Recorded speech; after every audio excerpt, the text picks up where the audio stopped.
we're back for another great episode of Give Us the Launch Codes.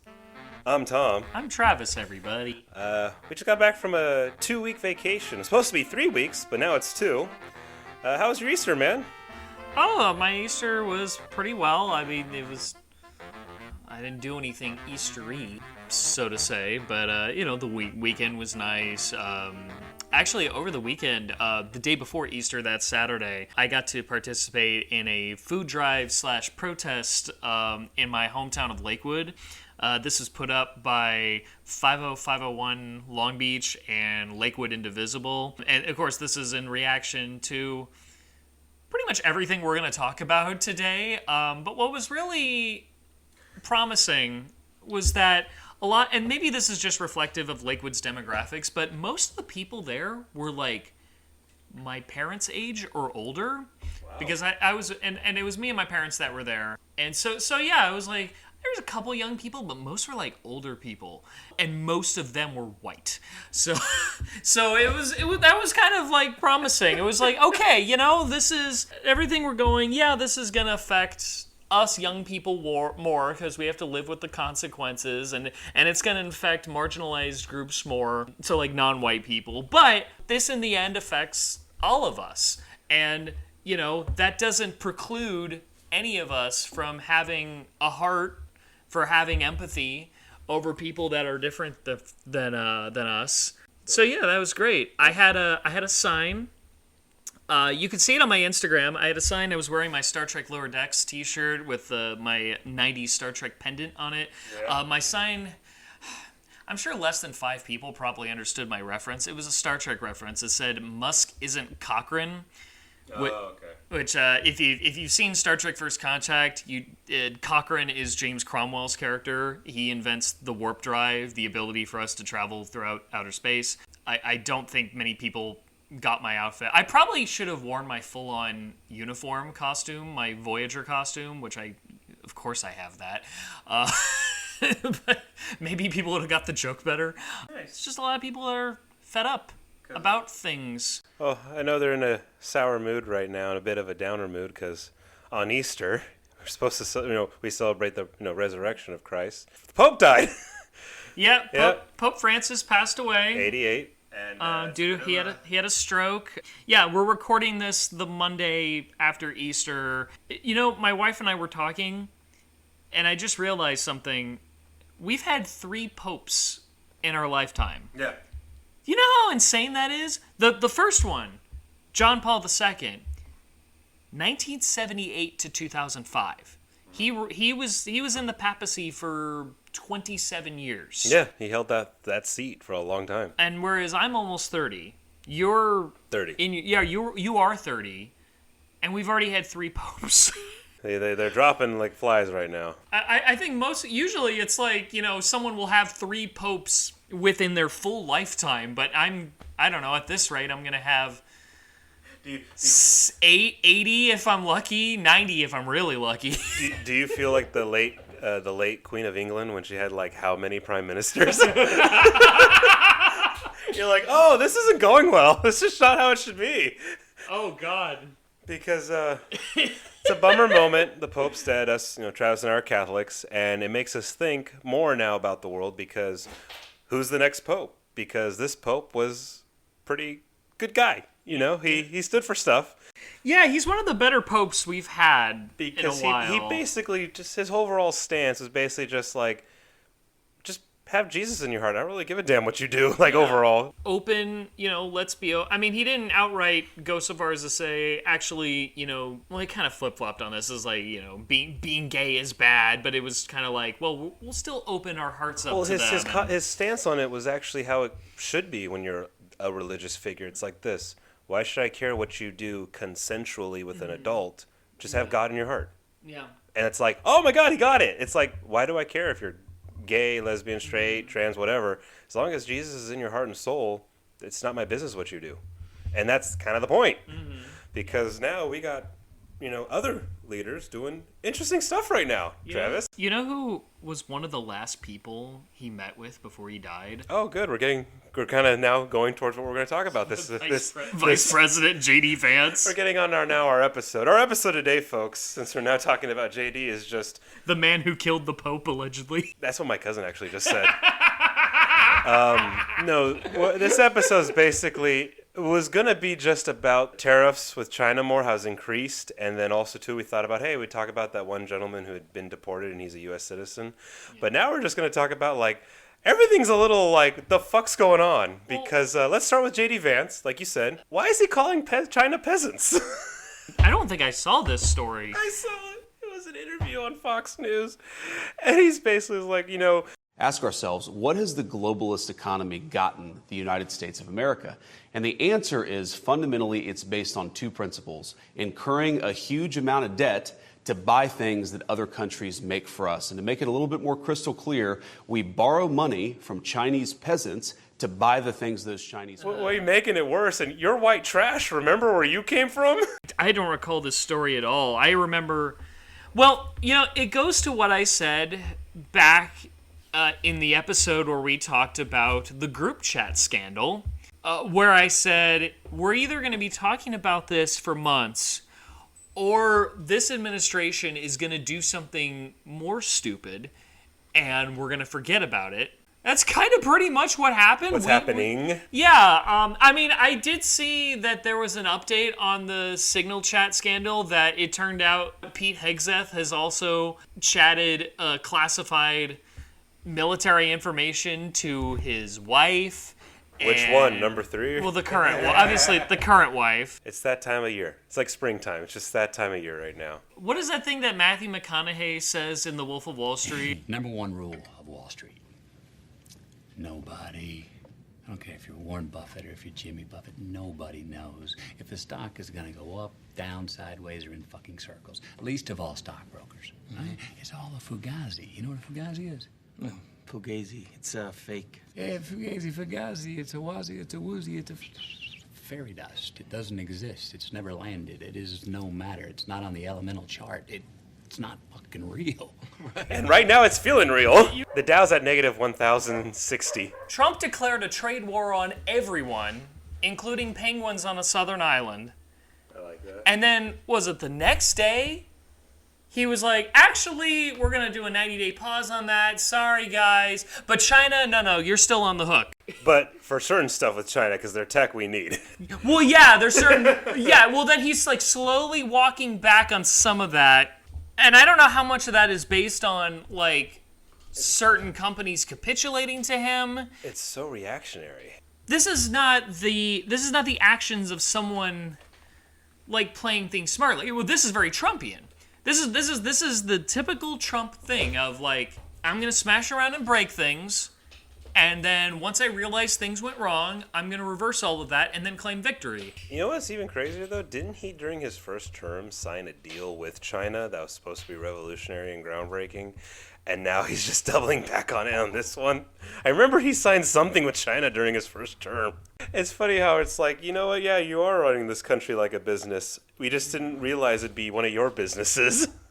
And of course, one thing you got to keep in mind is that a lot of people have this 401ks as an addition to their savings, for their retirement. They're losing money. They're losing money. Right now. Their retirement funds are losing money, and maybe for someone like our age, we can be okay, well, we got a few decades, so we could just wait a little bit, and maybe it'll bounce back in a subsequent administration or something like that. But if you're in your 60s, you might not have much time because you're gonna retire soon. Yeah, this is really screwing a lot of people. Especially when the Dow's, a negative 1,060. And you see what you see on the right is confusion over how to react about this. Now you have some sycophants that are trying to cope hard, being hey, you know what? Not having much money builds character. Like the Ben Johnsons of the world. But you have people that are kind of more traditional Republican. Traditional Republican in that, their whole mode is, how do I make rich people richer? How do I make businesses, profit more? And this is not making business, this is profit more. I mean, what was it like? We're at like 145% tariff on China right now. And, that at a certain point, that just means that retailers aren't going to order products from China for their stores anymore. It won't even hit the shelves. You mean that like the bulk of all merchandise that's made and sold here? Cough, cough. Like, yeah. Like, again, remember when I said my Carhartt was made in China? Yeah. Your Carhartt products are made in China. Yeah. It's like a lot of those are just not even going to hit the shelves because retailers are like, well, I'm not paying for that. Yeah.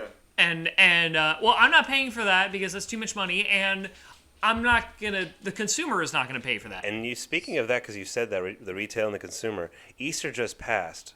We all buy little stuff for Easter for our family, for our kids, for decoration, usually at like a Target or a Dollar Tree. Mm-hmm. My wife got both my sons little plushy Peeps, those Peep marshmallows. Yeah. She got them plushies, and they're both made in China. And I'm like this.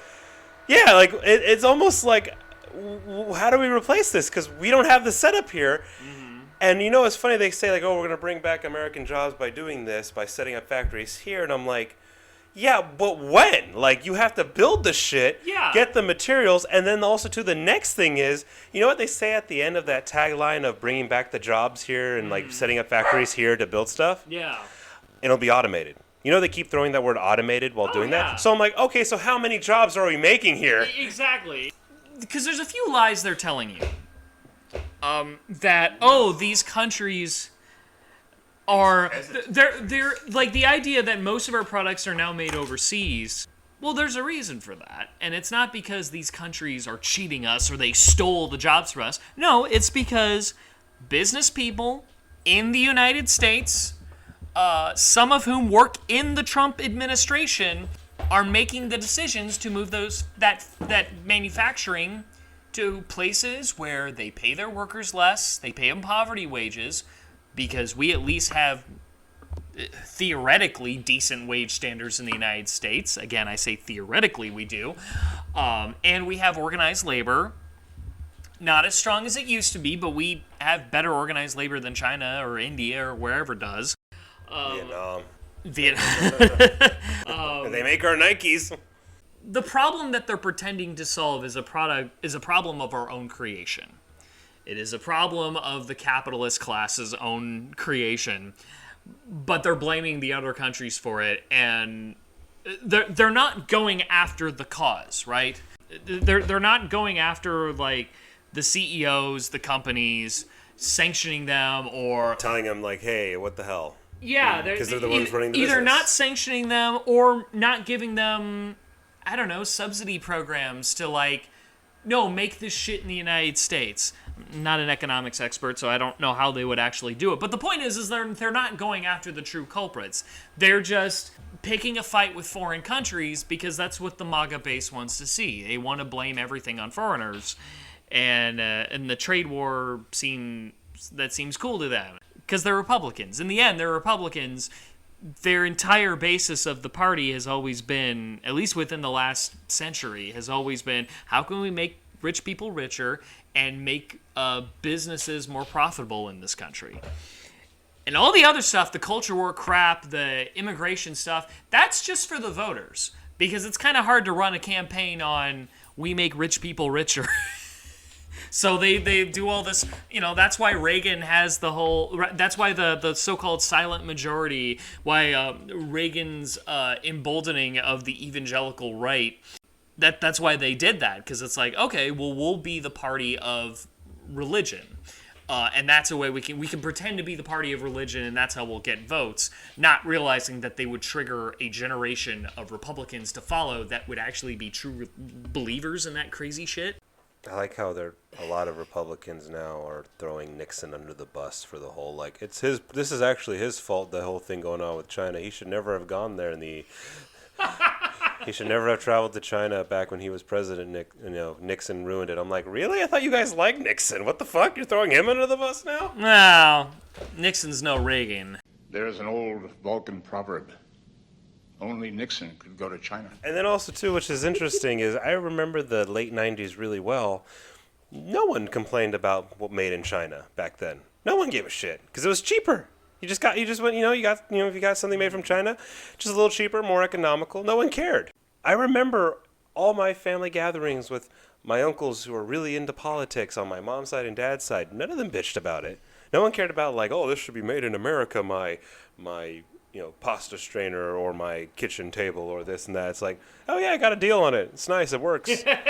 Yeah, I went to the 98-cent store. Remember the 98-cent stores? It's like, they didn't give a shit. Or I went to the Dollar Tree, and it's like, yeah, it's made in China. Okay, who cares? It's like, yeah, no one gave a shit back then, but now all of a sudden we have to, even though, yeah, those businesses that are led by American businessmen move their factories and companies in the 90s over to, China, India, Vietnam, because it was cheaper. They got more money. Yeah. But now it's a big deal, and you hear, like, some of them complain. I think there was this one guy from Shark Tank, the bald dude. Oh, that guy, yeah. Yeah, he was all like, you have no idea what I got to deal with in China. And I'm like, dealing with all these rules and regulations, and they're not playing by the rules, and they're bullies. And I'm like, then why are you still doing business there? Why do you have your products made there? Why do you have your products made there? Why did you and continue to put up with it? And why aren't you personally just saying, all right, fuck you, I'm going to move everything over myself? Sounds like you want to keep your business in China still. Because, free trade and the global market. I can only get so mad about this. I mean, I know this will affect us, and it may very well trigger another recession. How's that, like, 3 great recessions within one lifetime? How does that feel? Like, what is that old saying? May you live in interesting times. At least we got, hey, you know what? Since you say interesting times, we have 2 Nintendo Switches within 5 years. Like that. Oh, wait, we might not get the Nintendo Switch 2. Did you hear about that? Yeah, I mean, Trump did the most cardinal sin. He's pissing off the gamers. How dare I not be able to pre-order the Switch 2 and delay their releases? I gotta tell you, consoles have been having it tough the past 5 years. They have been, man. Like, the PS5 release got screwed by COVID and... The chips, the microchips. Yeah, which is why, like, Sony has been behind on investing in, like, exclusive games for the PS5. Yeah. So, like, the PS5 doesn't have a lot of games. That's why we just keep getting Last of Us remasters and bundles. Oh, yeah, they have another Last of Us remaster. It's the complete saga. The bundle pack. So that's what they're, and then now with the Nintendo Switch 2, Nintendo has literally put a stop on all pre-orders now. Because they don't even know if they can supply it, or they don't know if it'll cost more. Like, your pre-order might have to ask you to be like this, hey, we know you pre-ordered your $450. Might need a little bit more now. The $1,000 game console. That's where we're heading. Maybe we'll be at war with Mario soon. No Super Mario Bros. 2. The trade war is just dumb. I know we've talked about it twice already in past episodes, but it's just like... And also, too, it's just dumb because when you hear the numbers like, oh, you're going to get an 80% tariff. You're going to get 120. We're going to go 145. I'm like... after 100%, what the fuck kind of arbitrary numbers are we going to say now? It's like at this point, you might as well just say we're banning products from, because that's effectively what you're doing when you have astronomical tariffs like that. And again, it's going to be to what end? To what end? It's like we're going to have iPhones made in Ohio. Oh God! Speaking of that, there was an economic Nobel Prize winner. The name escapes me. He honestly looks like who was Steve Jobs' number 2 before he disgraced him or fired him? Steve Wozniak? Yeah, this guy looks like Steve Wozniak. He basically says like, all right, cool. You want to do all this stuff by bringing American jobs in. Let's talk about just chip building and computers and technology here. the parts you need are still made in China. We don't. You can put the assembly line in America to put together the computer. Exactly. But the parts aren't even made here. So not only do you have to build so many factories just to get to the assembly factory. Yeah. So like if you want to buy, and this is the same thing with cars. Like you can buy an American-made car, and it may have been assembled in America. All the parts are made everywhere else. A lot of the parts are made elsewhere. Everything is made outside the facilities, basically. Congratulations for buying your new Ford F-150. I guarantee you, not every single square inch of that truck was made in this country. It's 57% American, and I guess that's all that matters. That F plus means a lot. Yeah, but it's like if that stuff is made in other countries, and a lot of those other countries are getting tariffed, that is going to boost up the price, of a Ford F-150. jack up the price of a Ford F-150. I don't think just the average American understands that it's not being built in America. We've gotten to the point where it's being assembled in America. Mm-hmm. All the other parts are scattered across the globe because that's what global trade is, a global market, and then it's brought together to be put together here. Like it's one of the most insane things about the global market, which is you'd think it would be so much more efficient to just make the parts in one place, make the parts where you assemble them, yeah.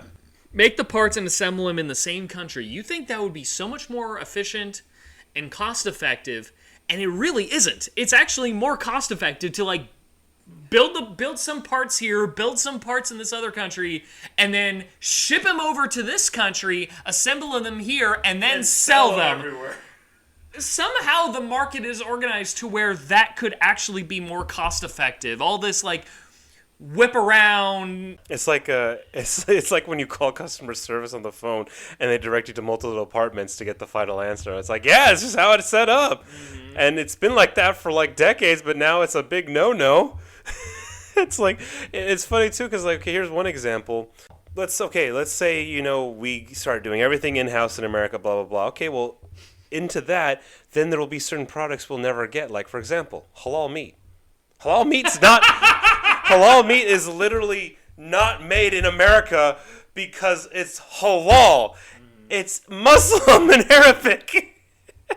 It's specifically made in certain parts of this world because it's brought over to America because you can't make it here in America. It's called halal. It's made specifically in New Zealand and Australia. That's the point.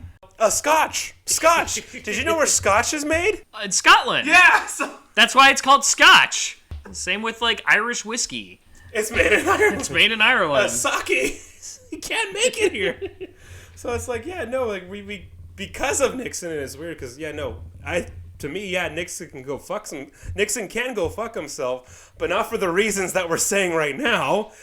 I just think the free trade global market is great because you're getting all this worker like stuff from all over the world. But it's almost like this is just what's going on is pretty. To segue into another thing that's happened recently. Oh, what a horrible segue. I know, it's horrible, but what Trump's doing with the tariffs is because, well, speaking of that, did you hear RFK Jr.'s speech on autism? So I think it was the CDC that put out a report on autism rates. And, okay, side note, I just want to say, whenever you watch the news, and they watch or read the news, and the headline or the chyron on the bottom of the screen says, "New study says this," there's a very strong possibility that the study doesn't actually say that. Yes. And even if you're reading the article, it might go into details, and they might have the hyperlink to the study, and then if you were to read the study, which would be like, I don't know, a 25 to 50 page document, because it's really detailed, as true scientists are, you could figure out what it actually says, but you're not going to click on that. Most people don't click on that. So you're kind of relying on the article or the news segment. So what got reported in that CDC study by the news media that always get studies wrong, they always put out misleading headlines, is like, oh, autism rates have jumped. Autism rates are the highest on record. You could interpret that the way that headline is written is makes it seem like more and more people are getting autism. But what's actually happening is more and more people are getting screened for it. Yeah. And less people are going undiagnosed than there used to be. Because the stigma's gone. Like, if you had a population sample of 2,000 people, and let's say only 300 people get tested for autism, and 100 test positive. And then a few years later, same sample, 2,000 people, now you test 1,000 people. 1,000 people get screened for autism, and you discover that 333 people have autism. That may seem like, oh, number went up. No, you just tested more people, and you discovered more because you had more to search through, more to sample. It's not that the number went up, it's that the testing went up. Yes. So yeah, that's what that thing said. RFK Jr., a man who had a worm in his brain at one point and with a voice who sounds like he is just surfing through phlegm in his throat. I swear, he is unlistenable. I can't stand listening to that guy. I want to cough every time I hear him talk. No, he was spewing some bullshit about, like, autism is going up, and then he did this Nazi-esque rant about how autistic people don't pay taxes, they don't work, blah blah blah blah blah. They can't play baseball. They can't. It destroys families, and they can't date. And I was laughing my ass off during that, because the thing is this: he opened up with, autism is very sad. It's a very sad thing because you can't pay taxes, and I'm like, that's what you're gonna lead with? It's sad because they can't take. Not that he didn't start off by saying, yeah, when you're autistic you just can't pay taxes. No, he said it's sad because you can't. And I'm like, what the fuck? So wait a second. If I'm autistic, I don't have to pay taxes? Yeah, because it's very sad. So I don't have to pay taxes. If you get diagnosed autistic. Maybe I should go get screened right now. I always thought growing up throughout my life that it was a little bit off, And sometimes I've questioned, maybe my brain isn't wired as well as everyone else's. I always had problems with social awkwardness and being shy. Sometimes I don't like to make eye contact looking with at a girl with an eye, looking at a girl in the eye because her big ass titties. Hey, you know what, Travis? You know what? I agree with you, because throughout my whole life, bright lights and loud noises hurt me too. Oh my god, dude! Sometimes I wonder in a past life that did I ever go to war or something? Because if there's something that falls down and it makes a really loud noise, I jump and I'm like, my threat alert is up when that happens. So I don't know. Maybe I'm a little atypical. I should probably get tested. I mean, if I don't have to pay taxes. It's the dumbest thing I've ever heard from he's the leading expert on health, that's his job. Well, he is the most senior appointed role in the government regarding health. No. Expert, that is another question entirely. He went on further that it ruins families, and I'm like, no, it doesn't. You know what? It doesn't. I know so many families. It doesn't ruin them. I have to say, I've had so many instances where I'll get to know someone, and then I discover that they have that they were diagnosed with some sort of atypical disorder, and I go in the back of my mind, I'm like, really? Yeah. I never would have thought. Yeah. And honest vision. Me too, yeah. I would never would have known. And then of course the stupid thing that the id of my brain kicks in, where in further interactions with that person I start looking for it. Which I shouldn't do, but again, it's the id. It's like the really, how did I? Because yeah, some people you can tell, and other people you can't. But you know what? I want to get to the real heart of the matter, which is the way to respond to this. The way to respond to this is not saying, well, sure, autistic people pay taxes. Sure, they work. Sure, some of them play baseball. Sure, they are loved by their families, and their families are loving and good people, and blah blah blah blah blah blah. That's not the response we should have, because there are some people that can't work or can't pay taxes, and it's what we really should have is to a society that can serve those people. To serve those people in need, because like those people are out there, and therefore there are some who are out there who are very like, it's extreme, impaired. It's it's an extreme case. Yes, but that's a very select few, and not saying it's like a tiny number, but it's not as big as being projected. And therefore, the attitude we should have is that we should build a world, a society that can serve those people to where they can function, or at least live. Just live. Live alongside us with their needs met, with their special needs met. But the way RFK was talking about, people with atypical neurodisorders, I mean, that's kind of the most clinical way to describe that. He described that population of people like they were a burden. Yeah, he did. Because it was a sad, quote-unquote, thing. If you look at human history, whenever anyone talks about a group of people in society as a burden to society, it doesn't end well at all. Because if you have a burden, you want to unburden yourself. So if a group of people existing are a burden, what is the most efficient and definitive way to unburden the cost-effective way, basically? Yes. What is the most cost-effective way? If you buy into the logic that a group of people are a burden to society, what is the most efficient way, cost-effective way to unburden your society? It's called choo-choo. Oh. That's the cost-effective way. I mean, you're correct. I wasn't going to phrase it like that, but you are absolutely correct. I mean, yeah you don't have to dig far. It's a fucked up. It's a historical thing that we've all known, that it basically ends with ash. It ends with an ash in an oven. You can look at what like RFK says, and then you can look up like what the Nazis' laws and rhetoric were. They're the ones who did that, right? No. The Russians fucking did that shit too. Oh yeah.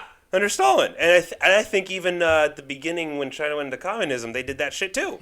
This isn't recent history. No, 100 years. Or this is recent history. This isn't far off history, I should have said. Oh yeah, I get what you're saying though. But yeah, it's within 100 years. Like his rhetoric, you this laugh. Isn't new. You laugh at first because how stupid it is. Because when he said like, oh, they can't date, and I'm like, oh, I guess he doesn't have a Netflix account because I know they date a lot.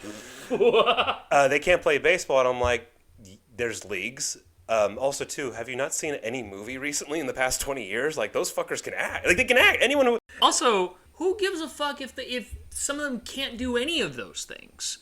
It's like, that shouldn't matter at all. But baseball's American. Dating is American. Even though ruining your family is actually because of a parent just being a piece of shit. That's how you ruin a family.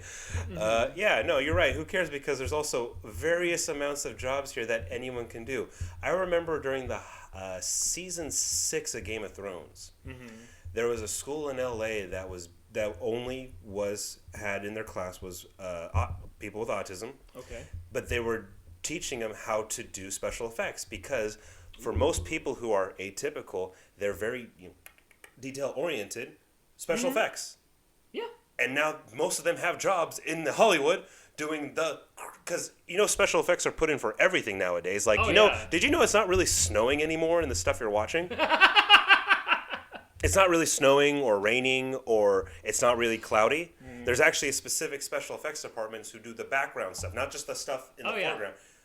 And guess who mostly has those jobs? Oh. People who are atypical because they found a way like, hey, we know how their brain works. Let's just give them jobs that do that. Everybody needs something to do, and no matter what it is. But that rhetoric, but you're right. After the laughing part, when you hear this, you're like, oh, I've seen this before in my history class. Yeah, it is wildly disturbing. Where you ask yourself, which part of the poem are we at? And you know the poem I'm talking about. First they came for ... We're doing a different poem because we're obviously speaking up about it and saying, this is bad. And speaking of bad... His dad would bitch slap him in the fucking face right now. Oh. God. Speaking of bad, I want to get to I guess we're going to save the most damning thing for last. I know we talked about like deportations before. Oh yeah. You know what? Fill me in on this because I know you were following this a lot more than me because I was more following the other stuff. What the fuck's going on here with this thing, dude? So there's a man named Kilmar Abrego Garcia. He is a legal resident of the United States, or he doesn't have a citizenship, but he had like a green card, and he was like, he wasn't undocumented, so to say. There was documentation of his record in the United States. I mean, he was deported. He was sent to El Salvador by ICE on false allegations that he had like some sort of record with the MS-13 gang based on tattoos. They haven't offered any more information. The federal government, amazingly, has not offered any further evidence to suggest that he had gang affiliations and therefore he should have been deported. Didn't they say he was running a sex trafficking ring in Maryland? There's like No. Wasn't that it? That's why they also Yeah. got him. Like, it was because he was running in a sex trafficking ring in Maryland, and there's no evidence also of that, right? Am I wrong? Yeah. Well, there's no evidence for any of this shit. So apparently we made a deal with El Salvador to like basically outsource our detention of a lot of alleged illegal immigrants, and I'm gonna say alleged because it doesn't seem like this is the case for Mr. Garcia, that he was here legally. He was a legal immigrant, or his status was legal, but they deported him anyway. So we made this deal with El Salvador. It's like, we're just gonna ship people there, where he's being held indefinitely and held to El Salvador's laws and legal systems, which I guess is going to be one of the White House's excuses for why we can't bring him back. It's like, El Salvador is not beholden to Supreme Court rulings. Really? So how the fuck do we get that ballerina back from Russia? Like, with that same logic, right? Oh, yeah. I'm saying the same logic of like, okay, then how do we get people back from Russia all the time? God, I forgot about that story. That was like such a blip. Whereas the Brittany Griner thing was like people were talking about that for months. Yeah, and later, so this went up the ladder in the courts. Because here's the thing, he was deported and he did not go through an immigration court system to like have that approved. No due process? He of had any no kind? due process. And That's never happened here before. And the Supreme Court ruled, this went to the Supreme Court, and they ruled unanimously. 9-0. Even the people Trump appointed? Well, they backed? ruled that, hey, you got to get this guy back, and you got to get this guy back, and he's got to go through the proper proceedings. He's got to go through the due process proceedings that you refused him. 9-0 Supreme Court ruling. Just want to point out, we have a 6-3 conservative majority in the Supreme Court. A lot of that thanks to Trump's first term, because he appointed 3 of those justices. The fact that like all 9 of them were on board with this, It just tells you. I almost wonder if that was like personal for them. If like they're so proud of their role as judges and the role of the judicial branch that they're like, hey, you can't circumvent us. We have a reason to be here. And almost like that rule, I almost wonder if that ruling was like the Supreme Court justifying its own existence.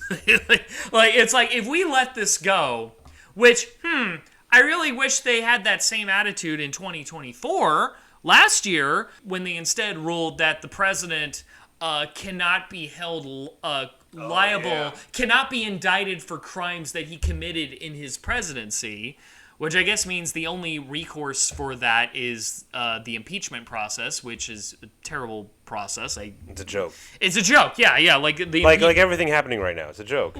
Principally, we need to have more impeachment proceedings against Trump again, but I also... Just presidents in a hole at this point. But that whole process is awful in general, and it's not going to go anywhere. So yes, the Supreme Court, in an astounding move, they told the federal government, hey, you abused your authority, and you have to get this guy back. And the White House was like, no. Make me, bitch. I can do whatever I want.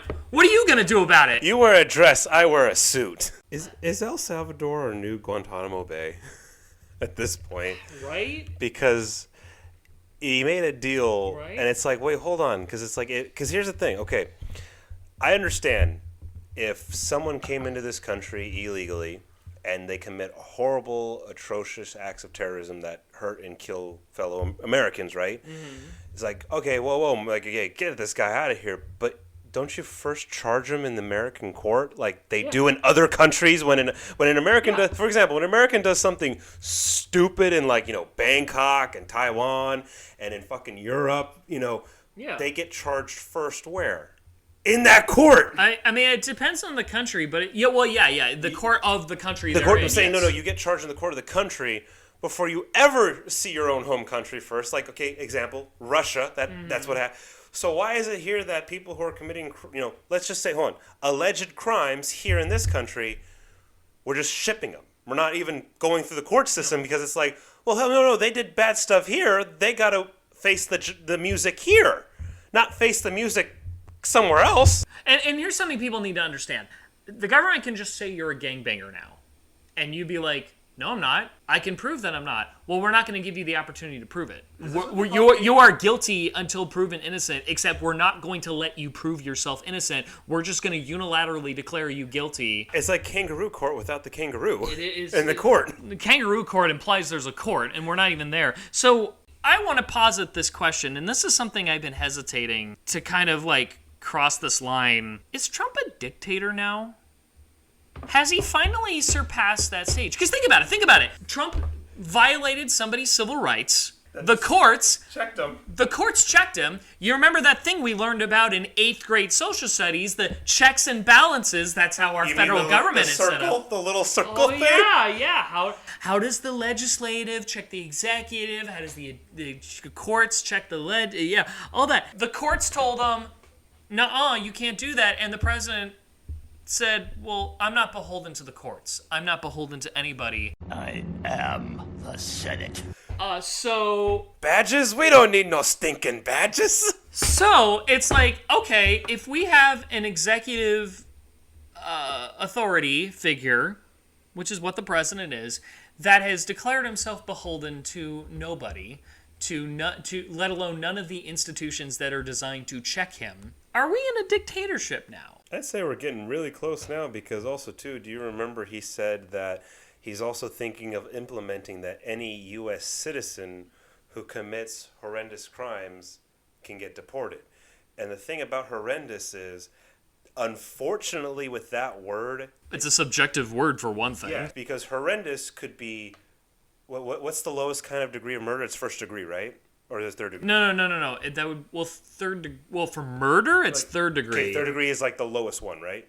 Yeah, and then you get to like manslaughter. So third degree murder, all the way to, let's just say, the rape of a child for horrendous. That's such a broad thing because in my head I'm like, well, horrendous could be also just taking a shit on someone, like when they're sleeping. It's like when you say you put on your food label natural flavor. Well, natural doesn't mean anything. Yeah, I know. So the thing is, folks, like he's like, yeah, why not? Like if you commit a horrendous crime in America and you're a U.S. citizen, you're going on a bus. He told the president of El Salvador, it's like, you're going to have to build more facilities because we're going to go after the homegrown criminals next. And we know what he means by that. It's like, oh, people that were born here. So yeah, no, they are openly telling us, like, if you're a citizen and you not even commit a crime you have to prove in court. But they've shown that they're not even going to bother with courts. So now it's just, if you do something we don't like, you're essentially exiled from the country, which we don't do that. Other countries do that. The United States doesn't ban people from entering the country. Can't say that now, I guess. We're getting close to that. If you fled the country and you have an outstanding warrant against you, I mean, I guess that would preclude you from coming back. But we don't just outright say, you can't come in. Like, we flagged your ID and we can't let you aboard the plane that takes you to America. Yeah. No, we don't do that. But essentially it's like, we will exile you, but we will exile you to another country's prison. So it's not even like you can't just be in the United States. No, you have to be in another country's prison, in another country's legal process. Are we getting rid of American prisons? Is that what it's going to now? It's like, we're bringing back all the jobs except prison guard. I mean, private prisons are a for-profit industry, and eventually for-profit industries go to outsourcing. So it's not, totally unlikely. I mean, what, at least when you did your thing about like, oh, we should only have 2 prisons, and it's like, was it the desert and then the Alaskan wilderness? At least it's in America. At least it's in America. And also, too, thinking about it more, didn't you also tell me that he's also going to go to the courts real soon with his lawyers about what birthright citizenship? Oh yeah, the Supreme Court's going to hear that. So now, in fact, they might be, by the time this episode comes out, they might have already started proceedings on that, hearings on that, like opening. Yeah, because the Supreme Court says they're going to hear that. So yeah, we might by June. We might face like a massive tectonic shift as to what it means to be an American citizen, where just being born in this country is not going to be enough. When you told me that, the only thing I could think of that, because you gotta sell this, and it's sad to say that they're thinking on their side, these lawyers on selling it. It's like, what are you gonna do? It's like you have to, it's not about you being born here. It's like, or at least your parents and grandparents born here, so are you at least 3rd generation born here? So I'm like, so how far are we gonna go now with this shit? Because the court doesn't make law. Well, not too much. At best, is the question that they're gonna rule on, is the question just, is birthright citizenship like universal? Like, is it just no matter what, if you're born here, you're an American citizen? Yes or no? Or is it because if you say no, that opens up a lot of questions. And that would have to be, theoretically, addressed by Congress. Okay, if the answer is no, yes, where is the line? But if it's going to go through Congress, that's going to take some time, it's going to take some debate, it's going to take some discussion. The executive branch is not going to wait for any of that. ICE is not going to wait for any of that. They're gonna make their own rules, and it's like, and you know what's disturbing? We're seeing cases where it's like American citizens are getting detained by ICE. Yeah, they were in the first term as well. And I don't know if any of them have been deported. Actually, no. I know there's a few cases where some of them have, if not in this administration, in previous administrations. So these mistakes have happened before. I don't think they've been sent to a concentration camp in El Salvador. But we know of people where there are situations where U.S.-born citizens are getting either detained by ICE, or they're getting notified, because sometimes it's like an email that gets sent saying, the email thing your visa's up, time to go. And they're like, what are you talking about? I live here. I always lived here. I was born here. And so I was born in Anaheim, motherfucker. So they're like terrified. Yeah, I was born in San Fran. I mean, yeah, and what's to stop them? Well, what's to stop the Trump government? The Congress is overrun by Republicans that are going to go along with whatever he wants. He's not going to abide by the Supreme Court, he has shown. What's to stop the federal government from reaching out to us and saying, your podcast, Give Us the Launch Codes, is a criminal offense, and you are no longer allowed to live in this country because your podcast is harmful to U.S. security interests. You say mean things on Spotify. You say mean things on Spotify and Apple Podcasts. I mean, I guess we should be thankful that the only people listening to us are your coworkers right now. Family and coworkers. Family and coworkers. So, not a large audience yet. So maybe the government doesn't know we exist yet. And Travis is making this joke, folks, because the whole thing is, though, it's just because it's like really, where do you go from there legally? Because it only hurts when we laugh, kind of thing. That's why he's making that joke. Because if he takes us to the Supreme Court with lawyers and it goes to Congress, it comes to the question like, okay, well, where's the line for birthright citizenship? Because the greatest thing about this country compared to others is that when you're born here within the borders of America, you're an American. Mm-hmm. Let's say because I've heard stories about this. Let's say you're born in Japan. Yeah. You're not going to be considered Japanese because you don't look like it and you ain't talking like it, and your parents. No, really, you laugh. Yeah. But that's one thing, for example, I've heard from a lot of people who were like, just typical blonde white guys who were born in Japan. The shit they go through in school is like horrible because they'll never be considered Japanese because they don't look it and their parents don't look it. And don't matter how well you speak it, go fuck yourself, whitey. Yeah. So that's why it like sucks in other countries when you're born there. Well, we don't give a fuck. You're still this person. It's like, no, I was born here. No, you and what? So what? If you don't look like us, you're not born here. Wait, what? I'm like, yeah, no, that's called fucked up. That's why this country's great. Because if you're born here, you're an American. That's the whole point of this country. Yeah. It's very simple and very inconvenient if you're racist trying to try to make the country more racist. But the line is, it's like, okay, does it count if my parents were also born here, or does it have to count that my grandparents were born here, or does it have to count that my great grandparents? Because the thing is, when you think of the relativity of time, a lot of great grandparents are still alive right now. Yeah. So the relativity of time is like, where's the line? Generational birth-wise, because that's what you have to think of when this shit's being brought to the courts now on defining what a birthright citizenship is. And I get it. I know there's those people who have taken advantage of like trying to, taking advantage of the system of like, well, my kid was born here, so now I'm here, ha ha ha. Like the sense of like how people take advantage of welfare checks. That's small, though. It's a very small number when you see the grand scheme of it all. I mean, the grand, It's so small and negligible, but they use those kind of things as a way to make us hate poor people and immigrants. We know people take advantage of the system. We all do. Yeah. That's the point. But the people who really take advantage of it, who have, that malice in their heart, it's tiny. It's tiny. Compared to all of us who take advantage of it maybe just because it's like this.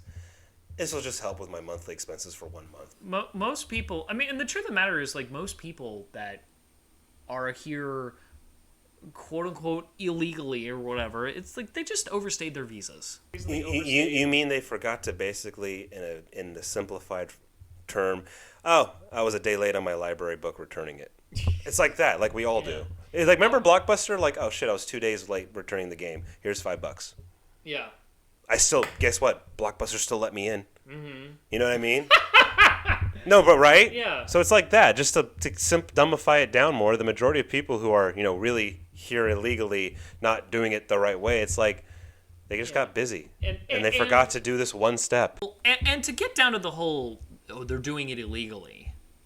Well, the federal government's the government is changing what legal and legally, like, they're changing the term legally like every day. They're changing it what it means. And this is the thing, like, people really need to kind of wake up and recognize. It's like, when you say, like, oh, they did it. First of all, most people, when they talk about, like, immigration, legal versus illegal, most people don't actually know what that means unless they're, like, themselves an immigrant. I went through it, Carl. Like, most people don't know that if you apply for asylum in the United States because you are fleeing a country that has put your life in danger, which I think was actually the case for how Kilmar Brego Garcia actually got into this country. He was fleeing. His life was being threatened by gangs from the country he came from. So most people don't actually know that if you apply for asylum, that is a form of legal immigration. So sending asylum seekers back it's not sending illegals back, and it's also a violation of international law. It's actually illegally sending illegals back. Yes. So, yeah, but most people don't know that. Most people don't know what any of these words mean, and therefore they don't understand that the United States is moving the goalpost of what, quote-unquote, legal and illegal means when they talk about immigration. I like how you brought up the way of, brought up the part about, legally coming into, and you gave an example. I thought of something too, because we all have heard this also too, this rhetoric of like, hey, back in my day, I came in here legally, and it's like, one, different process, right? When they did it, like for example, someone who did it in the 30s, 40s, and 50s. But also too, here's another example too. When you came in here, you also still felt some prejudicial shit from your fellow citizens, your newfound fellow citizens. You might have came here legally, but do not tell me it was all sunshine and rainbows that your next door neighbor didn't call you a potato head. I'm giving Irish for example, because I've heard a lot of Irish people, older, or who've had a relative who was older who did it, between, let's say, honestly, their great-grandmother from the Civil War era all the way to an aunt who was older who did it in the 50s. It's like, Okay, you did it legally by coming in here, signing paperwork, passing through the quarantine part of the stay just to make sure you don't have lice and yada yada. Like, for example, we've seen a little bit this in The Godfather Part 2. But you're telling me that then when you got through and it was a stamp of approval, yeah, I got a green card, or yeah, I'm an American citizen, are you telling me your newfound citizens didn't give you the fucking middle finger during your time here?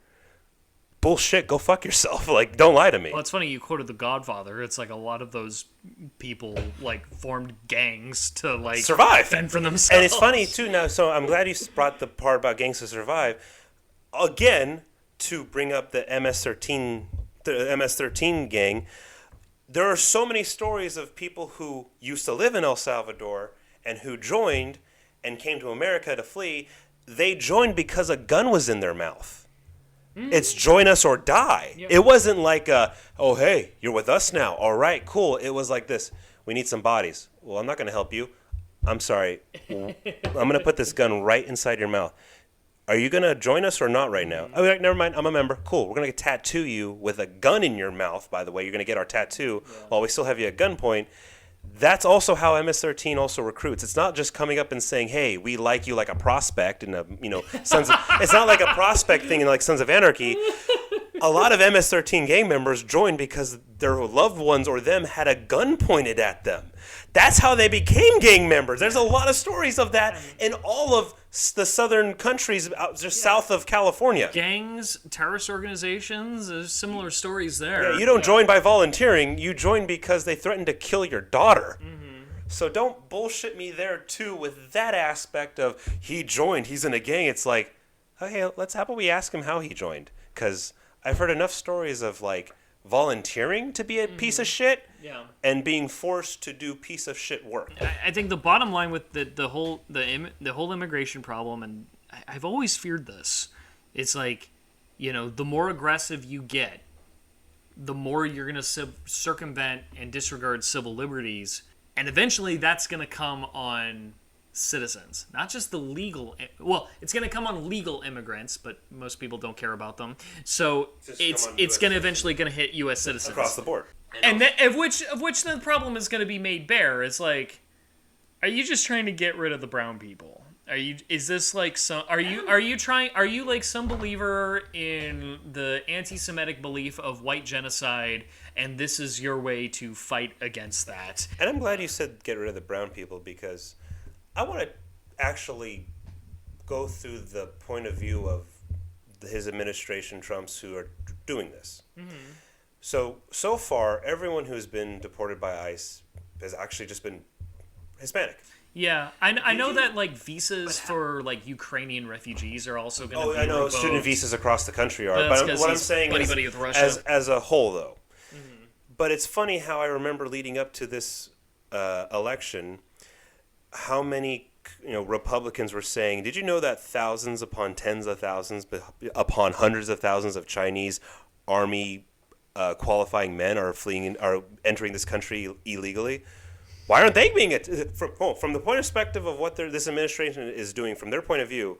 Why haven't we seen any of those Chinese men being deported? Because apparently there's about 200,000 plus combat ready illegal Chinese who have entered this country. If that's even true. No, but you get what I'm saying though. I'm just saying from their perspective, fine.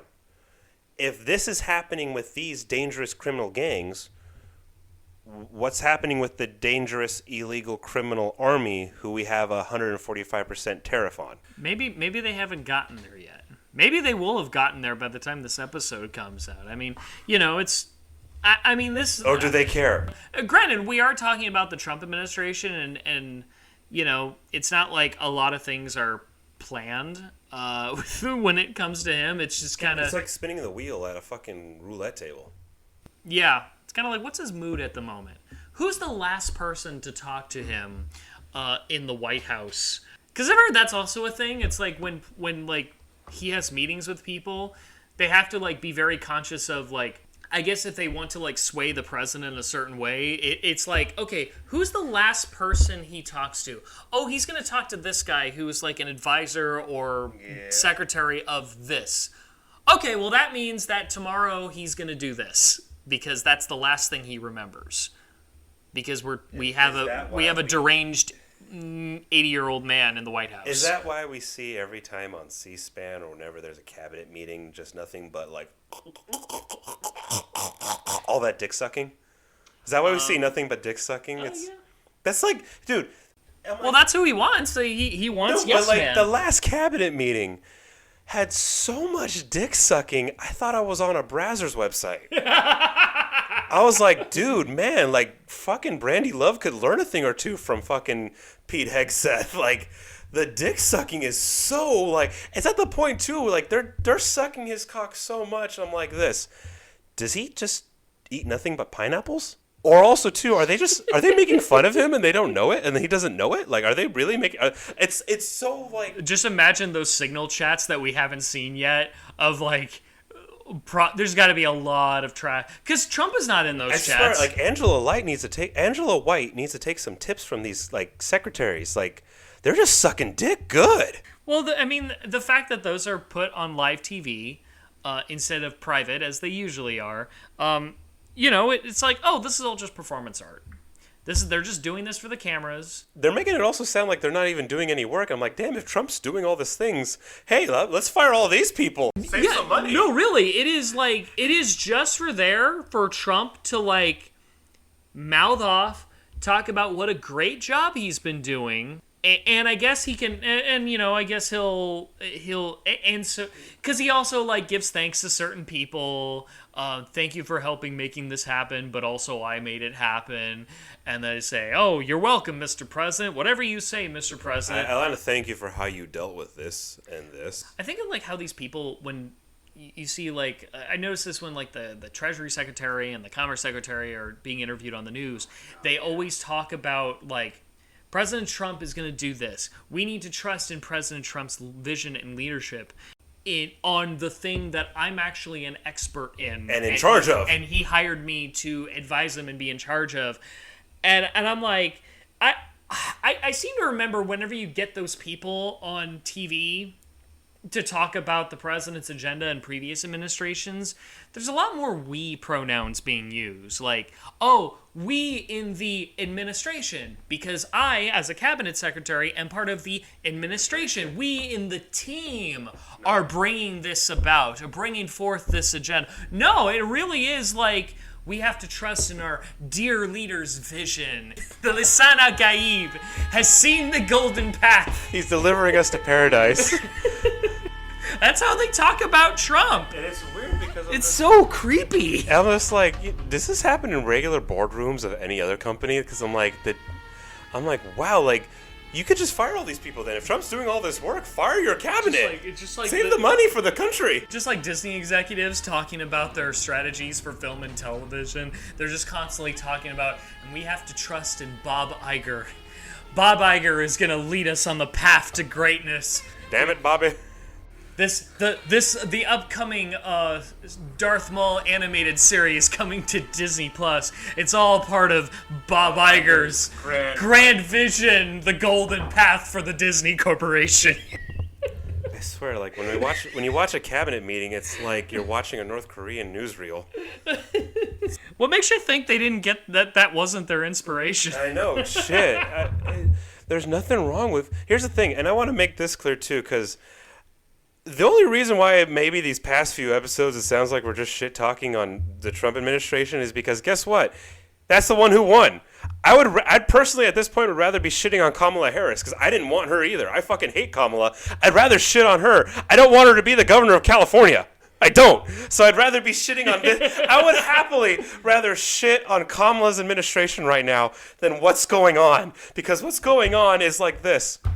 Wow, we're not in like a fucking South Park episode anymore. It's beyond that. See, at least we were shitting on Kamala Harris. We're in a Game of Thrones episode. If we were pooping on Kamala Harris, it would just be like, well, she did this, but I'd still call her a dumb bitch. Like, because I don't want her. This is not enough. Yeah, my complaint would be she's not doing enough.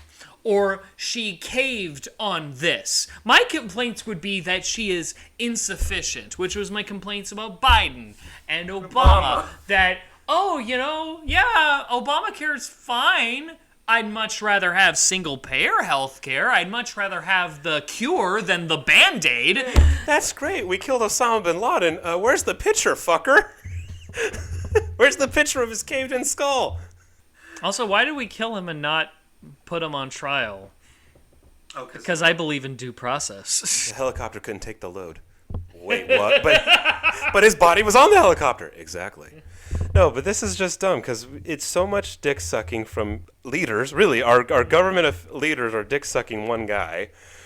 We're going to go to court about what birthright means. We're at a tariff war with peasants.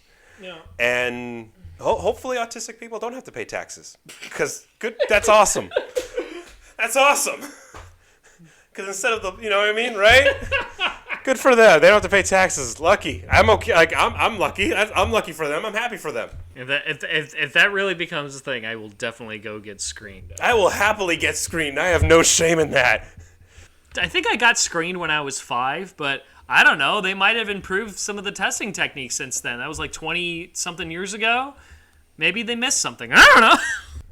No, we're in House of the Dragon. That's where we're at. We're in House of the Dragon because I remember that council meeting where they were sucking the prince's dick before he fell off his horse. Is there anything else? So this is like the get everything off our chest episode. And I want to apologize for when this comes out because just in case something else happens, we're trying to cover. I felt like we were trying to cover everything as broadly as possible. But I know we missed something. We're going to miss something. Something awful is going to happen. We might be in martial law by the time this episode comes out. And then you'll never actually listen to this episode. Like I said at the beginning of this episode, Travis, we were supposed to have a 3-week vacation. We came back a week earlier because of this. And then we have technically a month off in May. But who the fuck knows? I mean, we'll have episodes come out, but our recordings we're taking a month off from recording. We have like 7 episodes in the bank right now. God, you know, I wanted to talk about Resident Evil 8 for like this time, but oh well. I wanted to talk about Dune a little bit, actually. I know you made the joke about the Deliver Us to Paradise and the Golden Path. The Golden Path. But like, I guess the God Emperor worm came back early. I think Ralphie May said it perfectly, and I brought this comedian up a lot because, you know what, this fat fucker was right.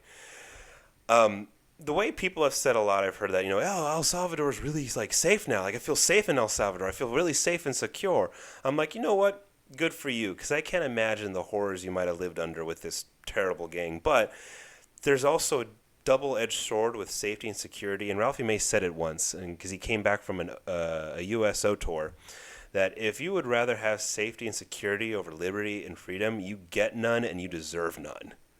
Unfortunately, you have to have a balance of safety and security with liberty and freedom, because that's the sad truth about humans.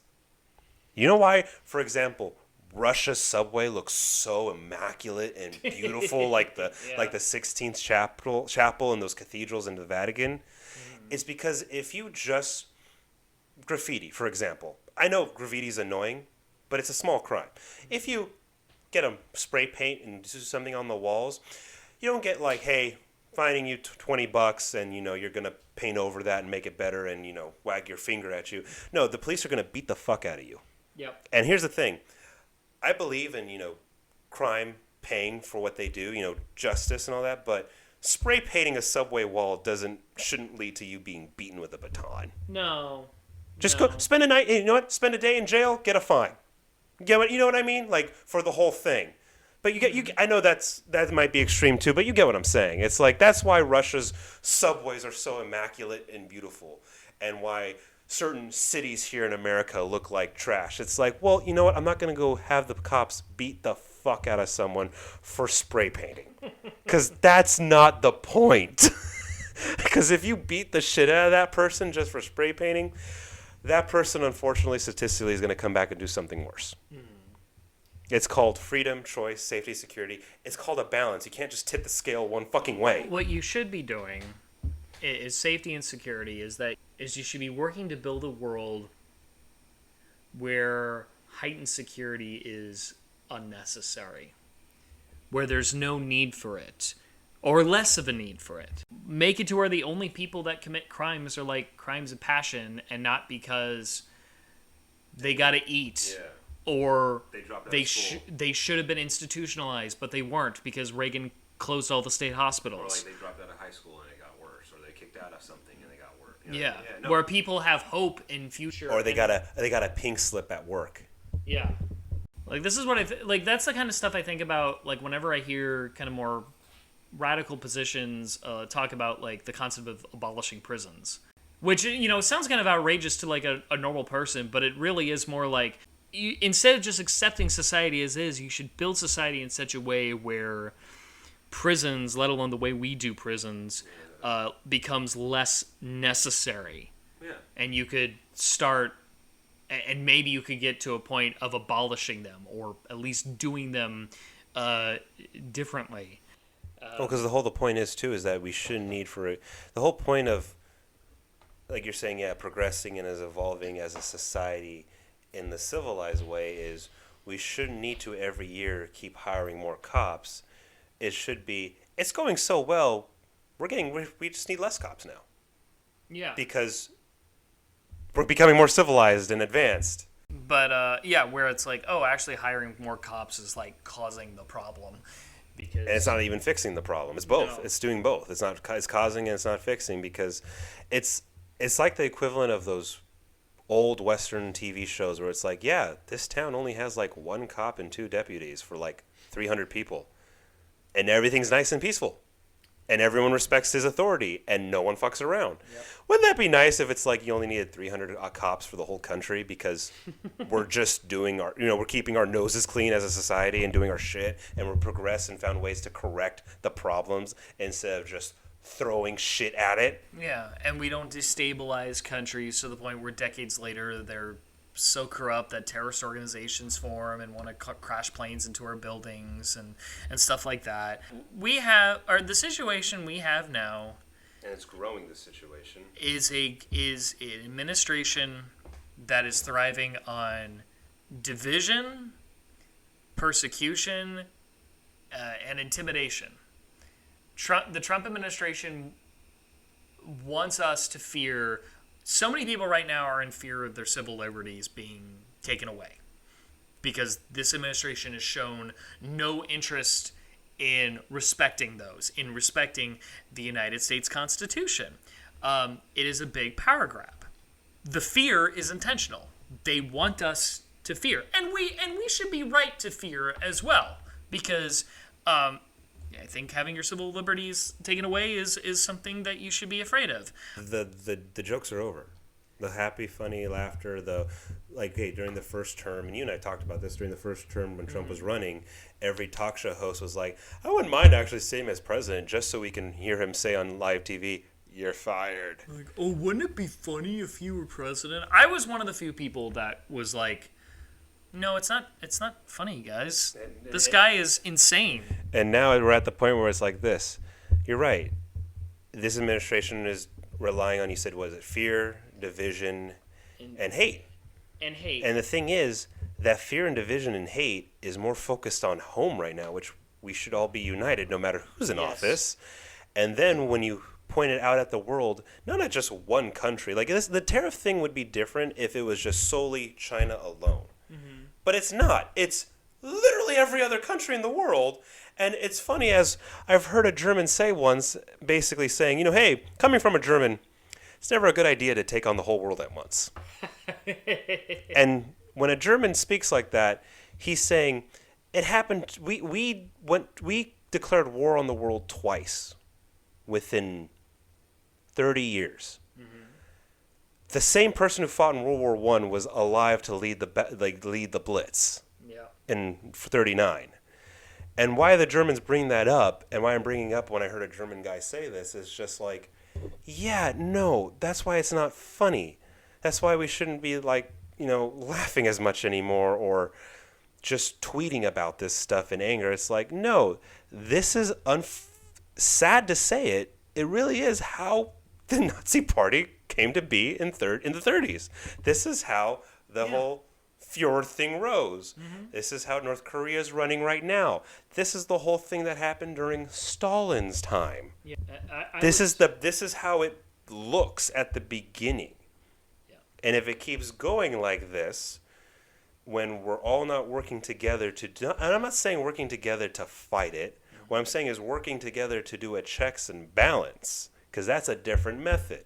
I would say in kind of this like dark moment where we kind of have to acknowledge right now that our rights are not guaranteed. Now that we have to acknowledge that, I would say that if you're fed up, this is the time to do something about it. Not just sit on your TV and be informed. You know, what the old saying, let this radicalize you. You have to let this inform you to do something. What that is, that's up to you. I would say whatever you do, just be mindful of your family and friends and loved ones. But I would say in terms of things that are safe, the protest that I went to. Again, it was organized by a couple of groups. One of them is Indivisible. Another is a group called 50501. Say, look those up. See if there's any charters in your area. And see what they're doing. See if they're going to have a rally. See if they're going to have, charitable events. The event I went to was a food drive. It wasn't just, we're going to hold up our signs and shout. It was also, we're going to donate non-perishable goods so that they help the homeless and the most vulnerable in our local community. And speaking of homeless and the most vulnerable in our community right now, haven't heard one thing from the administration to help out the homeless yet. We're waiting on that little, executive order act, right? Well, that'll never happen. That'll never happen. No, if anything, if they get so far, they'll just criminalize homeless people. They already do. Well, yeah, more. They'll find ways to hurt homeless people more, if not already. So yeah, just if you're fed up, find ways to do something about it. No matter how big, no matter how small. Because if everybody does so, it'll add up. I mean, the rally I went to, there was maybe 3,000 people there. It was pretty big. And we got a lot of cars to honk at us and say, yeah, you're doing great, we love you. I think we only got one truck that gave us middle fingers, and that was it. It was actually a really nice experience. That's kind of us recapping 2 weeks of the shit. things. 2 weeks of stuff. I mean, shit. That guy, Powell, whatever he is for the Federal Reserve. Oh, sure. Yeah, he might get fired. Yeah, he'd probably be fired. And because of that, that's why the stock ended today at negative 1,600. Yeah. And you can't have a market doing that every day, going up and down, up and down, up and down, up and down, up and down, up and down. This isn't, this isn't a motel bedroom with a hooker. Shit. No, we're basically, we're just kind of, this episode's more about just basically summarize and getting stuff off our chest that we've seen and heard and been reading and watching. And you think about hey, Travis, our grandfathers, fought the Japanese and Nazis and in North Korea and North Koreans, and look where we're at now. My grandfather killed how many Japanese in the Guadalcanal, and if he was still alive, I'm curious what he would be saying right now. Is that the show? Yeah, it's the show. Is there a sponsor, or is this too You know what? controversial to be sponsored? Here's a sponsor. Here's a sponsor, Tupperware. You know that thing we all use to either outside the fridge or inside the fridge to preserve the longevity of our perishable goods, Tupperware? Yeah, it's made in China. Go fuck yourself. Editor Travis from the future here with a quick little addendum so that we don't get sued. Tupperware is a proper noun as it's the brand name of the Tupperware Brands Corporation. What we meant to say was plastic food storage containers, as we are not associated with the Tupperware Brands Corporation in any way. No sponsorship deals, no endorsements, nothing like that. If anyone from Tupperware is listening to us, please don't sue. Good afternoon, good evening, and good night. Bye, everyone. Stay safe.